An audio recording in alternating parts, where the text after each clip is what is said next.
Hello everyone, welcome to my page. আজকে আমি নিজের একটা লুক রিক্রিয়েট করব।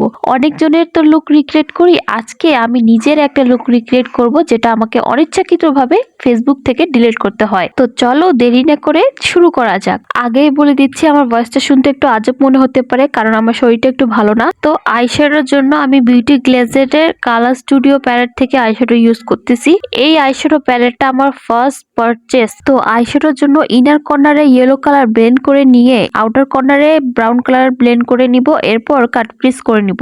আমি যেহেতু লুজ পিগমেন্ট ইউজ করব সেজন্য টেকনিক্যাল গ্লিটার গ্লু লাগিয়ে নিয়ে পিগমেন্টটা লাগিয়ে নিব। পিগমেন্টটার শেড নেমটা আমার মনে নেই, তোমরা যদি জানতে চাও তাহলে অবশ্যই কমেন্টে বলিও, আমি বলে দিব।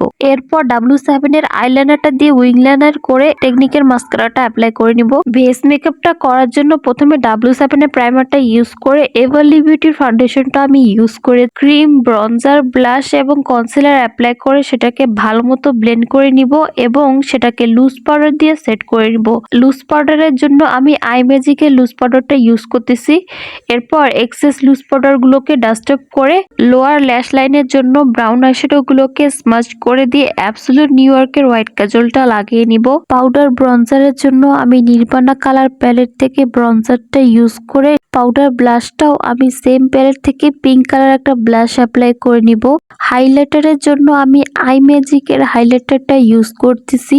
এই হাইলাইটারটা আমার স্কিন টোনের জন্য বেস্ট একটা highlighter. So here is my final look. নিজের এই লুকটা রিক্রিয়েট করতে আমাকে খুবই ভালো লেগেছে। মাশাআল্লাহ, এই লুকের মধ্যে আমাকে অনেক সুন্দর লাগতেছিল। তো তোমরাও কমেন্ট করে জানাবে যে আমাকে কেমন লাগতেছে।